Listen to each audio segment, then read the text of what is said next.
चलिए, अब हम लोग पढ़ने वाले हैं इस चैप्टर का सबसे important theory, Faraday law, Faraday का सिद्धांत।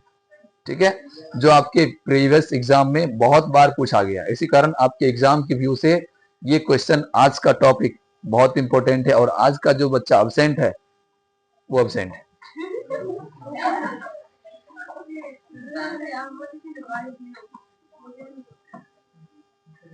लिखिए, Faraday law of electrolysis.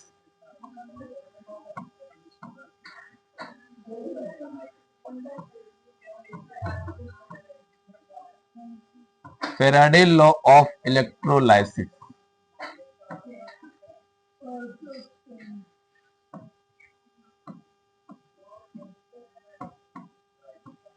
Faraday का विद्युत अपघटन का नियम।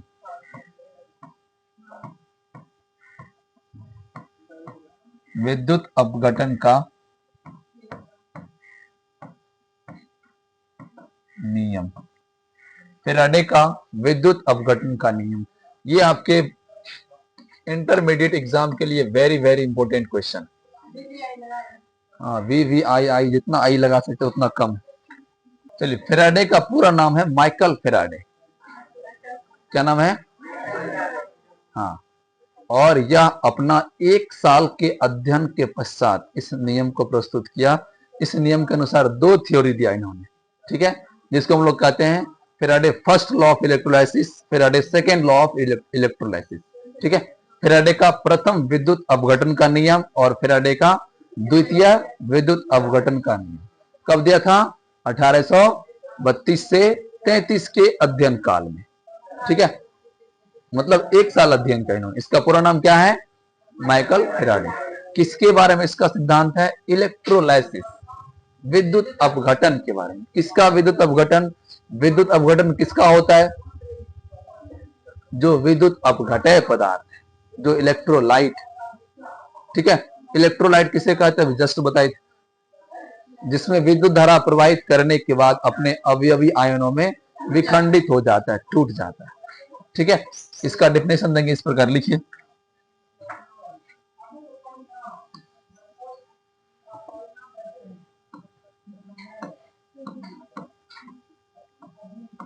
किसी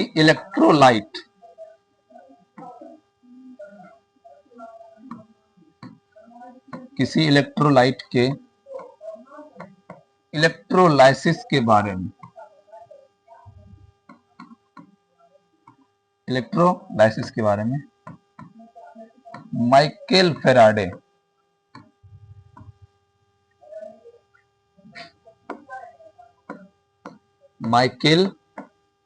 ने कब दिया था? 1832 से 33 के अध्ययन काल में। किसी इलेक्ट्रोलाइट के इलेक्ट्रोलाइसिस के बारे में माइकल फेराडे ने 1832 या 33 में अपना 2 नियम प्रस्तुत किया। कितना नियम? 2 नियम प्रस्तुत किया। अपना 2 नियम प्रस्तुत किया।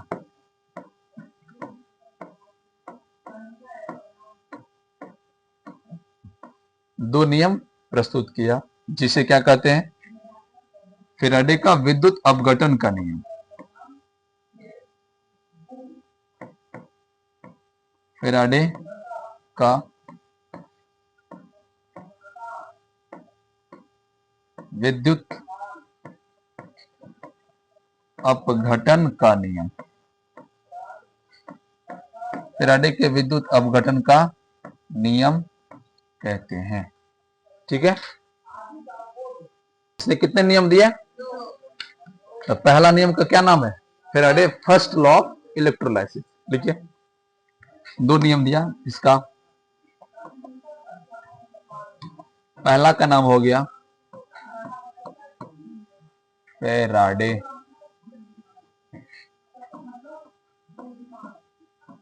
First law of electrolysis.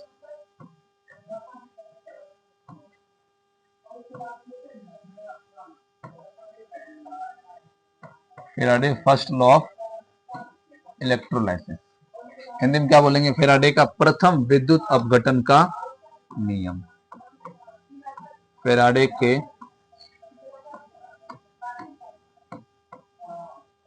प्रथम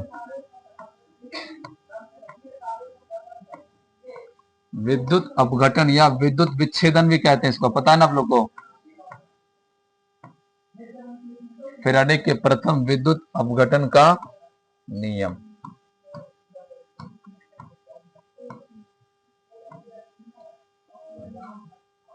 ये हो गया इसका फर्स्ट लॉ। सेकेंड लॉ हो गया Faraday second law of electrolysis. Law मतलब नियम, कानून। Law of electrolysis. हिंदी में क्या बोलेंगे इसको? फैराडे का दूसरे या द्वितीय विद्युत अपघटन का नियम। फैराडे का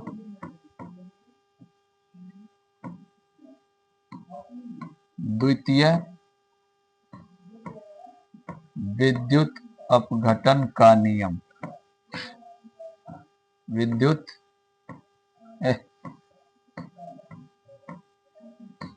अपघटन का नियम। फैराडे ने अपने विद्युत अपघटन के नियम कितने नियम दिए? प्रथम नियम और द्वितीय नियम। तो हम लोग सबसे पहले पढ़ेंगे Faraday first law of electrolysis.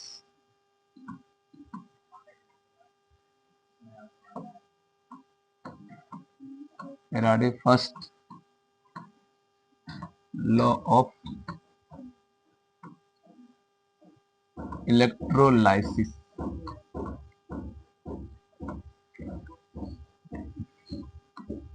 लिखिए फास्ट में मेरे साथ। फैराडे का, आइए, प्रथम विद्युत अपघटन का नियम।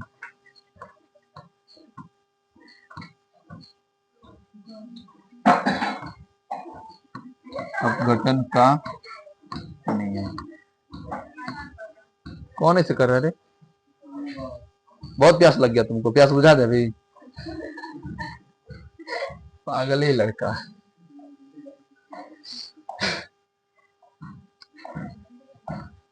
Faraday first law of electrolysis. अब देखिए इसका डेफिनेशन क्या होगा कि फैराडे ने इलेक्ट्रोलाइसिस के बारे में अपना पहला नियम दिया, जिसे क्या कहते हैं? फैराडे का प्रथम विद्युत अपघटन का नियम, या इंग्लिश बोलेंगे Faraday first law of electrolysis. तो लिखिए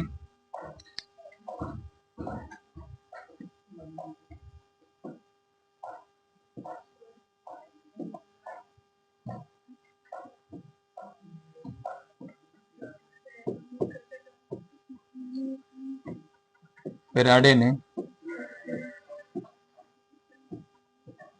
विद्युत अपघटन के बारे में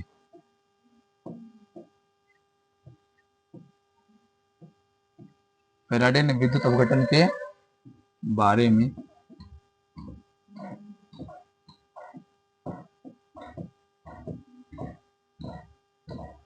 अपना पहला नियम प्रस्तुत किया। अपना पहला नियम प्रपोज किया।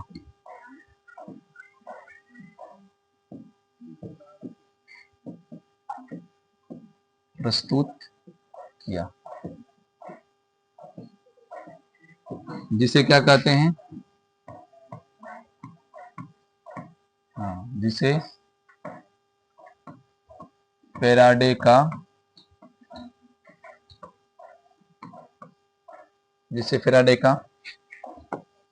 प्रथम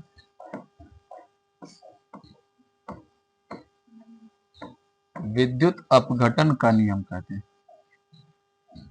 फैराडे का प्रथम विद्युत अपघटन का नियम कहते हैं।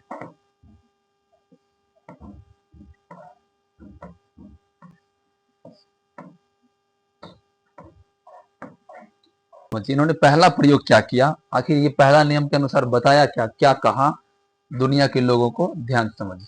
सबसे पहले इन्होंने एक प्रयोग किया, क्योंकि जब तक कोई वैज्ञानिक, कोई साइंटिस्ट एक्सपेरिमेंट नहीं करेगा तब तक कोई थ्योरी, कोई सिद्धांत, कोई नियम नहीं दे सकता है। इन्होंने पहले नियम के अनुसार क्या एक्सपेरिमेंट किया, सभी लोग ध्यान से समझिए। इन्होंने क्या किया, पहले एक वही मीडियम बनाया। कौन सा मीडियम? इलेक्ट्रोलाइटिक मीडियम, मतलब इलेक्ट्रोलाइसिस क्रिया कराने के लिए क्या किया, इस प्रकार से अपना एक माध्यम तैयार किया। ठीक है, और इस प्रकार से एक बीकर लिया, एक पात्र लिया, जिसमें क्या किया, इलेक्ट्रोलाइटिक सॉल्यूशन को भरा। कैसा solution? Electrolytic solution. Electrolytic solution किसे कहते हैं? जिसमें विद्युत धारा प्रवाहित करने के बाद अपघटित हो जाता है। ठीक है, तो इलेक्ट्रोलाइट के रूप में क्या ले सकते हैं? NaCl ले सकते हैं, जिंक सल्फेट ले सकते हैं, H2SO4 यानी कि सल्फ्यूरिक अम्ल ले सकते हैं, कॉपर सल्फेट ले सकते हैं, कुछ भी ले सकते हैं। तो सपोज दैट मान के चलिए कॉपर सल्फेट लिया, CuSO4, कॉपर सल्फेट का सॉल्यूशन लिया। क्या लिया? सॉल्यूशन लिया। ठीक है, और इसमें 2 रड को डाला। कितने रड? जिसमें एक रड को एनोड, दूसरे रड को कैथोड कहते हैं। इस प्रकार से इन्होंने 2 रड को लिया।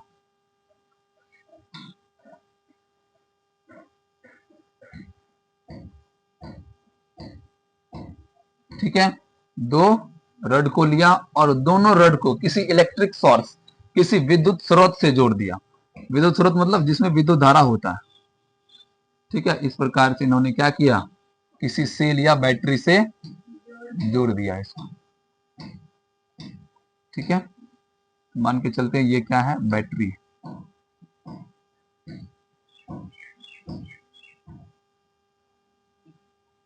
बैटरी हो गया, प्लस माइनस जोड़ दिया। ठीक है, और इसको स्विच को मतलब ऑन ऑफ करने के लिए यहाँ एक स्विच भी लगा दिया। ये क्या हो गया, स्विच हो गया। आप लोग फिजिक्स में पढ़े होंगे इस प्रकार का संकेत। ये क्या दिखाता है, स्विच का। ये क्या हो गया, बैटरी या सेल हो गया। ठीक है, ये हो गया इलेक्ट्रोलाइटिक सॉल्यूशन।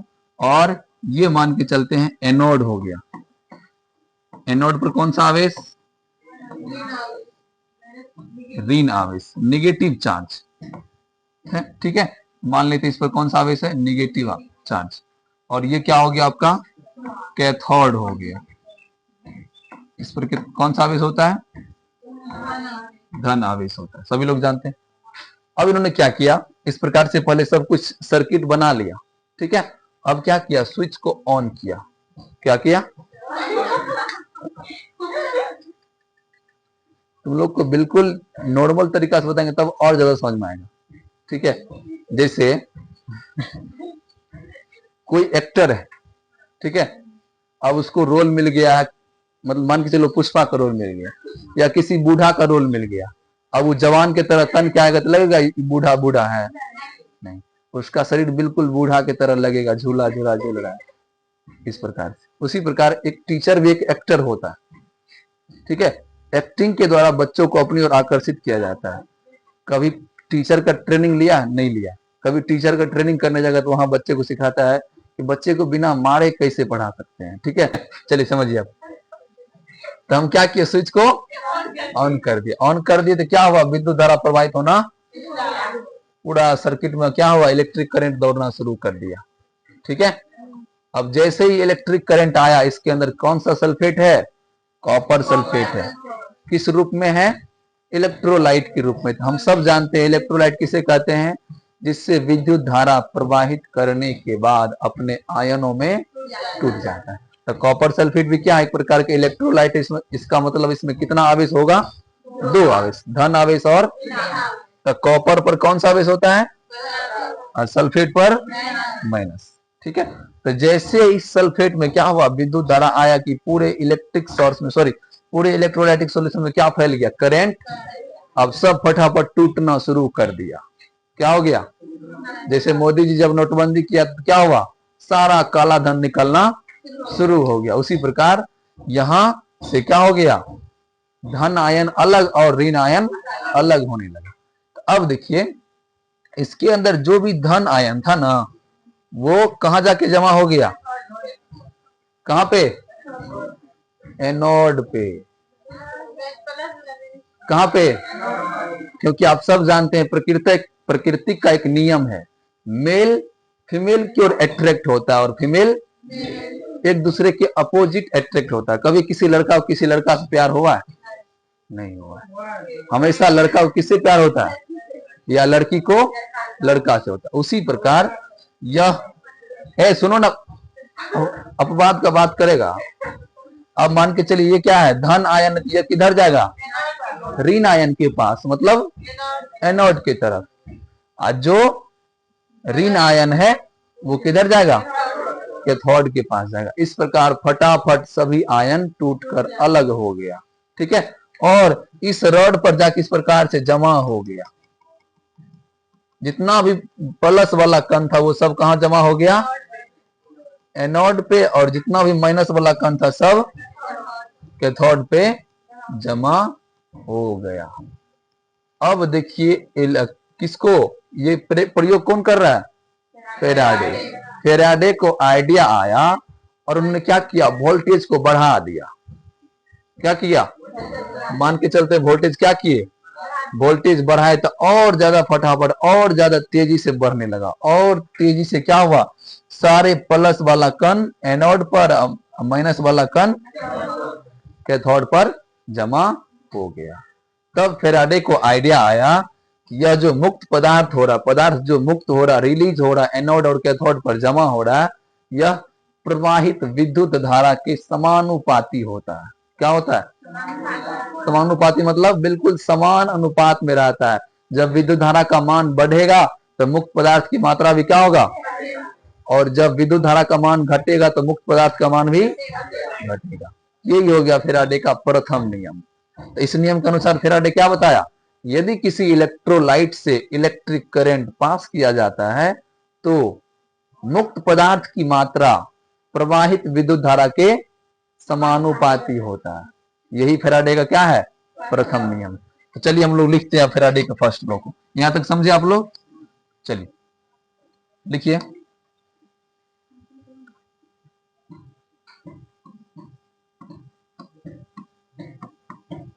फेराडे के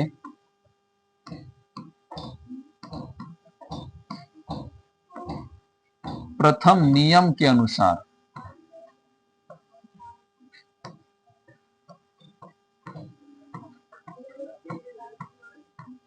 फेराडे के प्रथम नियम के अनुसार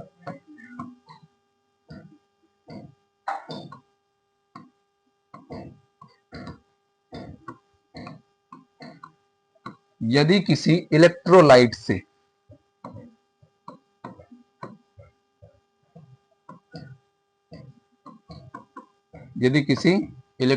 से क्या होता है, विद्युत धारा प्रवाहित की जाती है, विद्युत धारा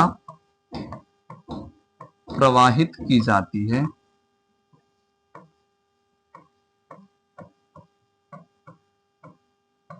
विद्युत धारा प्रवाहित की जाती है, तब क्या होता है, तब मुक्त पदार्थ की मात्रा, मुक्त कौन पदार्थ होता है, धन आयन और, हाँ, तब मुक्त पदार्थ की मात्रा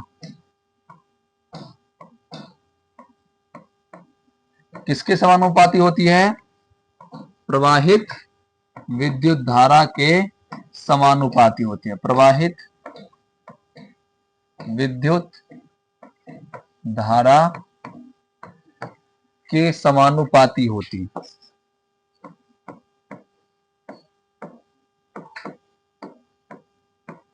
प्रवाहित विद्युत धारा के समानुपाती होती है।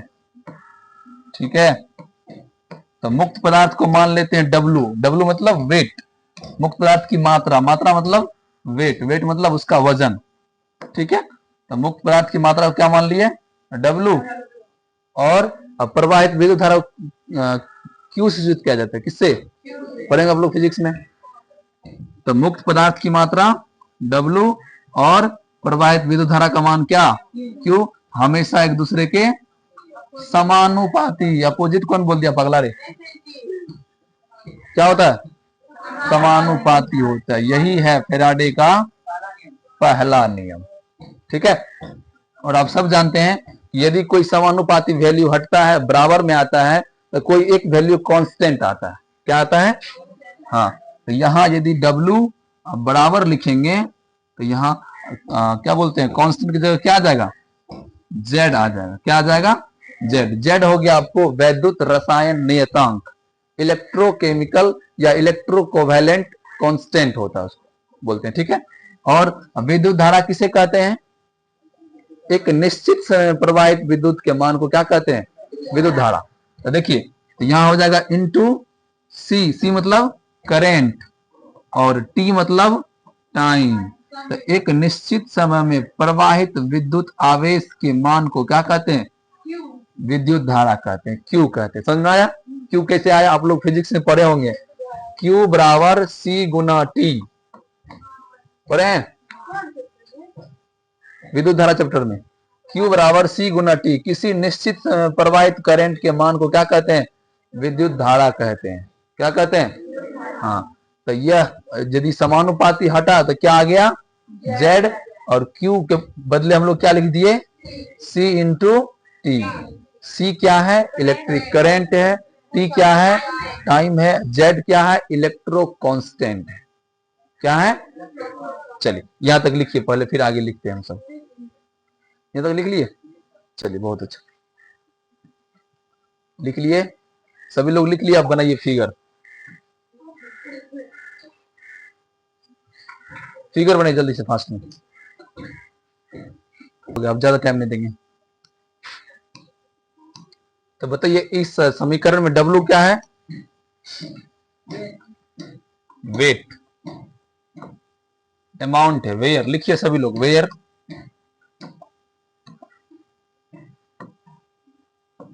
W बराबर अमाउंट ऑफ लिबरेट सब्सटेंस या weight of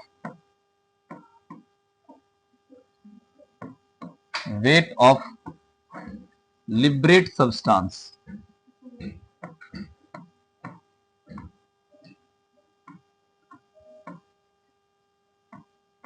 weight of liberate substance मतलब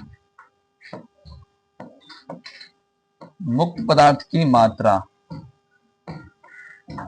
मुक्त पदार्थ की मात्रा। ठीक है, यहां तक सबको समझ में आ रहा है? W हो गया। Z क्या है?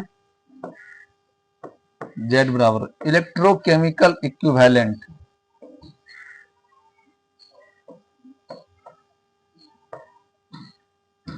इलेक्ट्रोकेमिकल इक्विवेलेंट, इलेक्ट्रोकेमिकल इक्विवेलेंट, वैद्युत रसायन तुल्यांक। आप लोग पढ़ चुके हैं, इक्विवेलेंट वेट निकाल चुके हैं, समतुल्य भार या तुल्यांक निकाल चुके हैं पहले।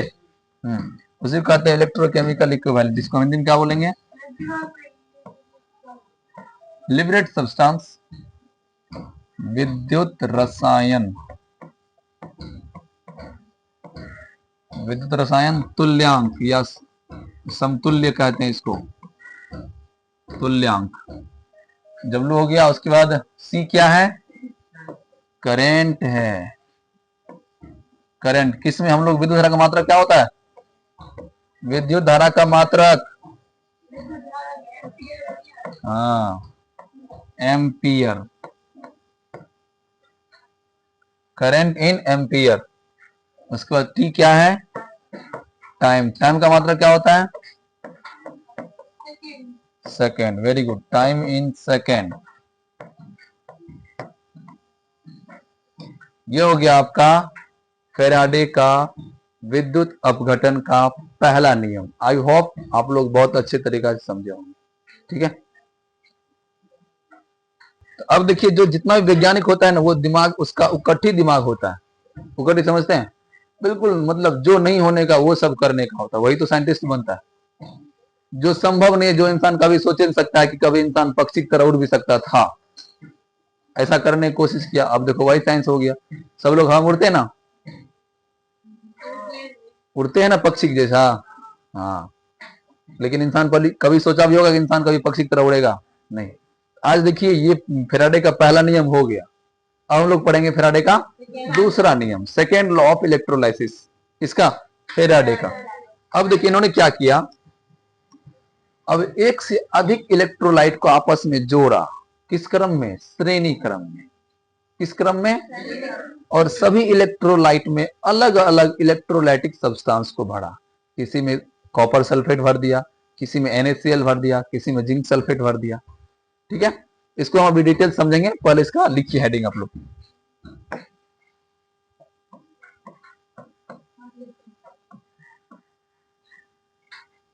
Faraday second law of electrolysis, Faraday second law of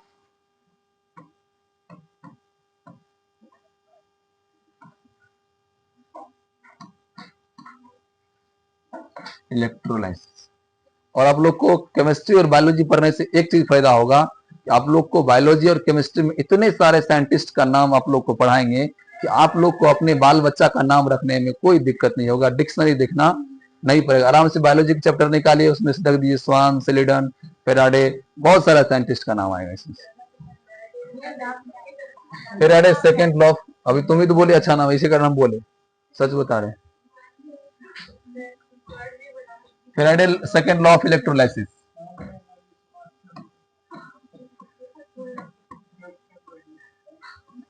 Faraday का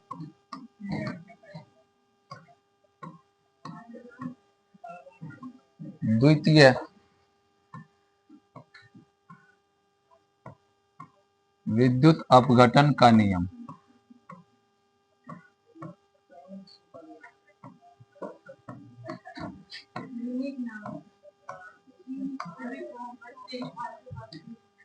फैराडे का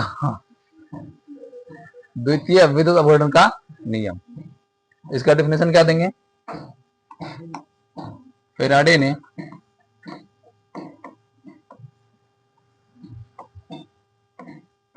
किसी इलेक्ट्रोलाइट के इलेक्ट्रोलाइसिस के बारे में, किसी इलेक्ट्रोलाइट के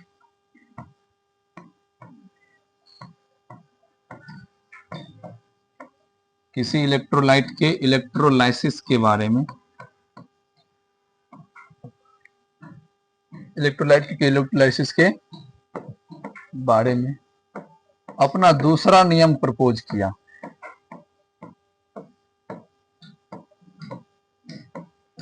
अपना दूसरा नियम प्रस्तुत किया,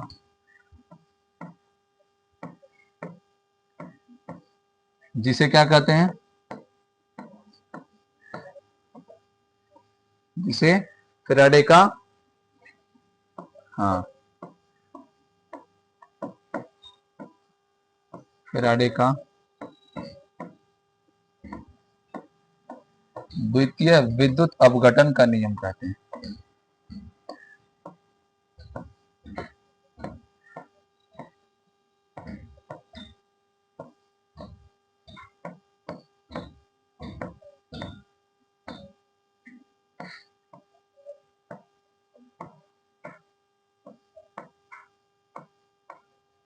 नियम कहते हैं। अब इन्होंने क्या किया, एक से अधिक इलेक्ट्रोलाइट को आपस में क्या किया, श्रेणी क्रम में जोड़ दिया, सब में एक के बार क्या किया, विद्युत धारा प्रवाहित कर दिया, सब एक के बार जलना शुरू हो गया, सब के अंदर एक ही बार इलेक्ट्रोलाइसिस होना शुरू हो गया। तो हम लोग भी क्या करेंगे, 2 या 3 कम से कम क्या बना लेंगे, सर्किट बना लेंगे, मतलब सर्किट नहीं, इलेक्ट्रोलाइटिक का बर्तन बना लेंगे। तो कितना बनाए, 2 या 3, चलिए ठीक है 3 बनाते हैं।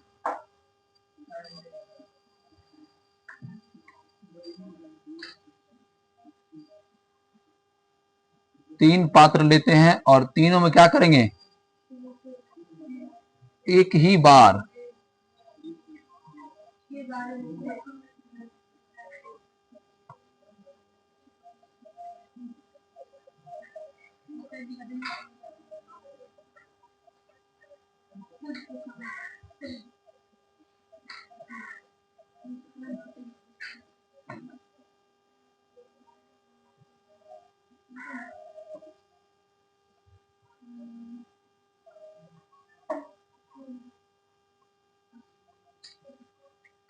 ठीक है, तो हमने कितने पात्र ले लिए? 3 पात्र। तीनों में अलग अलग प्रकार के क्या भरेंगे? इलेक्ट्रोलाइटिक सॉल्यूशन, पानी। चलिए, तो सपोज दैट मान लेते, इसमें क्या भरे आप ही लोग बताइए। वेरी गुड, CuSO4 भर देते हैं, मतलब कॉपर सल्फेट भर देते हैं। ठीक है, इसमें क्या भरे? ZnSO4। चलिए, ऑर्डर आया है आप लोग का ZnSO4, ZnSO4। तीसरा, जल्दी से बताइए। NaCl, बिल्कुल नॉर्मल है, आसानी से मिल जाएगा ना। चलिए, तो इसमें क्या भर दिए? NaCl। ये सभी क्या है? इलेक्ट्रोलाइटिक सॉल्यूशन है। जैसे इसमें क्या करेंगे? करंट देंगे, फटाफट सब क्या होगा? टूट टूट कर अलग अलग हो जाएगा। प्लस वाला किसके पास चल जाएगा? माइनस वाला रॉड यानी कि एनोड के पास, और माइनस वाला प्लस वाला यानी कि कैथोड के पास चल जाएगा। ठीक है, तो सब में पहले एक बार क्या करते हैं हम लोग? इलेक्ट्रोड बना लेते हैं। कितना रॉड? 2 रॉड।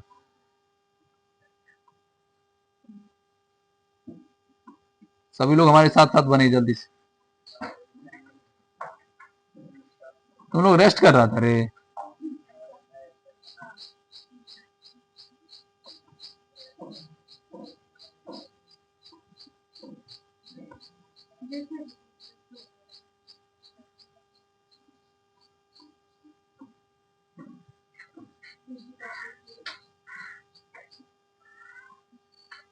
तुम लोग इससे अच्छा डायग्राम बनाओ।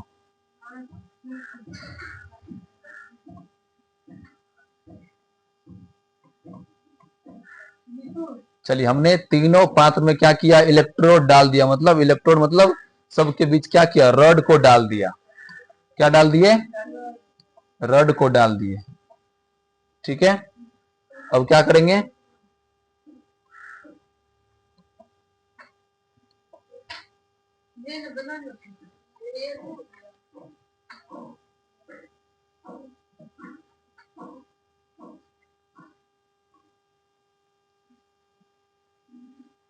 चलिए, तो इसको हम क्या मान लेंगे? एनोड। एनोड पे कौन सा आवेश? ऋण आवेश। कैथोड पर कौन सा आवेश? धन आवेश। फिर इसका हम लोग एक मान लेंगे एनोड। इस पर कौन सा आवेश? एनोड पर माइनस, कैथोड पर प्लस। फिर यहाँ एनोड मान लेंगे माइनस, और यहाँ प्लस। अब क्या करते हैं? तीनों को एक ही झटके में क्या करते हैं? किससे जोड़ देंगे? किसी इलेक्ट्रिक सोर्स, विद्युत स्रोत से जोड़ देंगे। ठीक है, और इसके लिए थोड़ा बड़ा बैटरा लेंगे हम लोग, ताकि तीनों में क्या हो? इलेक्ट्रोलाइसिस की क्रिया काफी तेजी गति से हो। तो मान के चलते पूरा बड़ा बैटरा ले लिया हम। ठीक है, ठीक है, इसमें इस प्रकार सिंबल दीजिए कि बैटरी का सिंबल दिखा रहा है। ठीक है,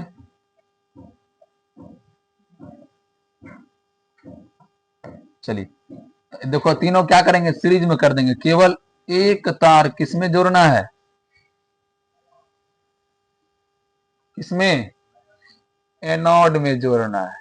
ठीक है, और जैसे एनोड जोड़ेंगे क्या होगा? इसमें करंट आएगा, फिर इसमें आएगा, फिर इससे तार किसमें निकाल देंगे? इसके कैथोड में, सॉरी एनोड में। ठीक है, फिर इसमें करंट आ गया, फिर इसका कैथोड क्या करेंगे? इसके एनोड में जोड़ देंगे, और इसका कैथोड फिर से बैटरी में देंगे। ये हो गया श्रेणी क्रम। ठीक है, समझ में। और यहाँ क्या लगा देंगे? सुरक्षा के लिए स्विच लगा देंगे। जब मन हुआ तब जलाएंगे, जब मन हुआ बंद कर देंगे। यहाँ ये स्विच लगा दिए। समझ गए? आप जैसे स्विच को ऑन करेंगे क्या होगा? तीनों में एक ही साथ क्या होगा? करंट आना शुरू हो जाएगा। ठीक है, चलिए सभी लोग पहले अच्छे से डायग्राम ड्राइंग कीजिए। ये तो एगो नीचा में दे दिया, कैसे तुम उसमें नीचा में करेगा? तो इस प्रकार से क्या किए? तीनों पात्र में अलग अलग इलेक्ट्रोलाइटिक सॉल्यूशन लिए। पात्र नंबर फर्स्ट में क्या लिए? कॉपर सल्फेट CuSO4, दूसरा में ZnSO4 जिंक सल्फेट, और तीसरा में बिल्कुल सिंपल सा सोडियम क्लोराइड। ठीक है, अब जैसे ही क्या करेंगे, स्विच ऑन करेंगे, फटाफट सभी में क्या हो जाएगा, इलेक्ट्रोलाइसिस की क्रिया होना शुरू हो जाएगा। मतलब Cu plus copper sulphate, Zn plus SO4, Na plus Cl। अब देखिए इसमें इलेक्ट्रोलाइसिस में क्या होगा, जो भी इसका धन आयन वाला पदार्थ है वो कहाँ जमा हो जाएगा, इस प्रकार कॉपर जमा हो गया कहाँ, एनोड पर पूरा जमा हो गया, और सल्फेट कहाँ जमा हो गया, कैथोड पर, कैथोड पर सॉरी। जिंक कहाँ जमा हो गया, एनोड पर, और इसका सल्फेट कैथोड पर जमा हो गया। ठीक है, और इसका Na एनोड पर। क्यों, क्योंकि एक दूसरे के अपोजिट अट्रैक्ट होता है। अट्रैक्शन किसमें होता है, एक दूसरे के धन वाला यानी कि प्लस वाला किसको अट्रैक्ट करता है, माइनस वाला प्लस वाला को अट्रैक्ट करता है। इसी कारण इसका Na कहां जमा हो गया, एनोड पर, क्लोरीन कैथोड पर। इतना सारा क्रिया हो गया। ठीक है, अब फैराडे क्या कर रहा है, इसको अवलोकन कर रहा है। क्या कर रहा है, अवलोकन जब किया तो उसको पता चला कि जब इसमें क्या करते हैं, अलग अलग विद्युत विच्छेदन वाले विलयन में, अलग अलग इलेक्ट्रोलाइटिक सॉल्यूशन में यदि एक ही बैटरी से समान एम्पियर की विद्युत धारा प्रवाहित की जाती है, तब मुक्त पदार्थ की मात्रा इक्विवेलेंट के बराबर होता है, केमिकल इक्विवेलेंट के बराबर होता है। आप लोग पढ़ चुके हैं केमिकल इक्विवेलेंट। इक्विवेलेंट वेट निकालने सिखाए थे ना, समतुल्य भार।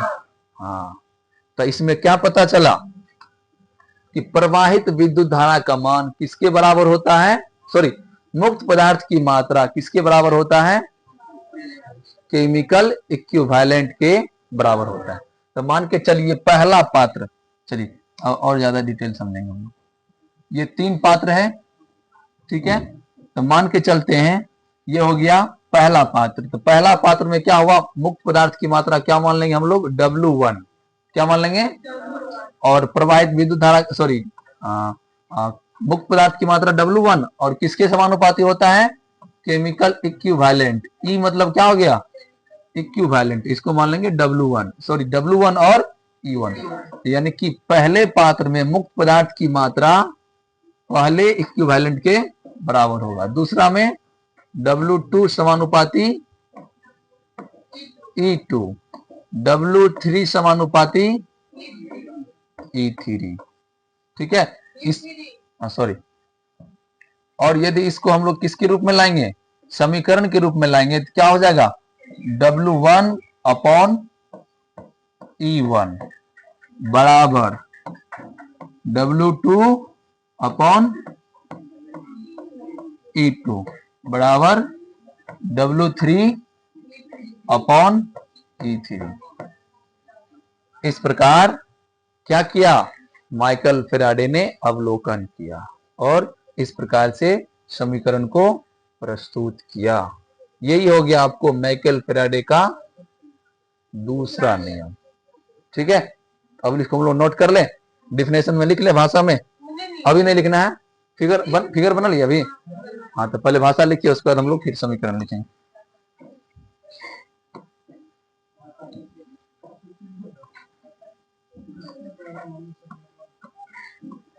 लिखिए फैराडे के, हाँ बोलिए, ऐसे हो देख लिखो ना, फैराडे के द्वितीय नियम के अनुसार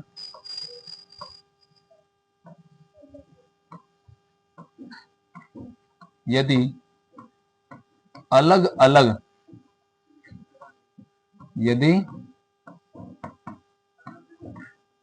मतलब डिफरेंट टाइप्स, अलग अलग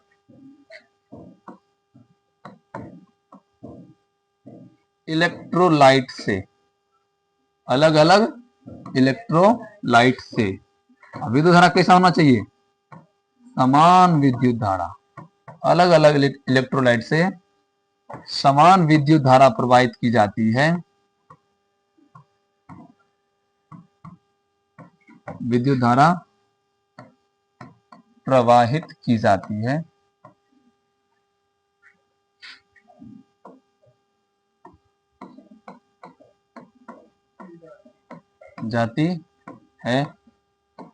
तब मुक्त पदार्थ की मात्रा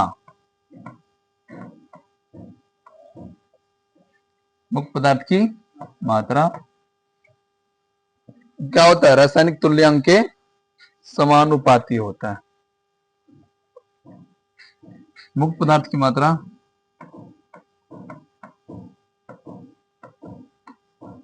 रासायनिक तुल्यांक मतलब केमिकल इक्विवेलेंट, ठीक है, तुल्यांक के समानुपाती होती है। समानुपाती होती है, रासायनिक तुल्यांक के समानुपाती होती है। तो ये था फैराडे का दूसरा नियम। उम्मीद करते हैं आप लोग को फैराडे का प्रथम नियम भी और फैराडे का दूसरा नियम भी बहुत अच्छे ढंग से समझ में आया।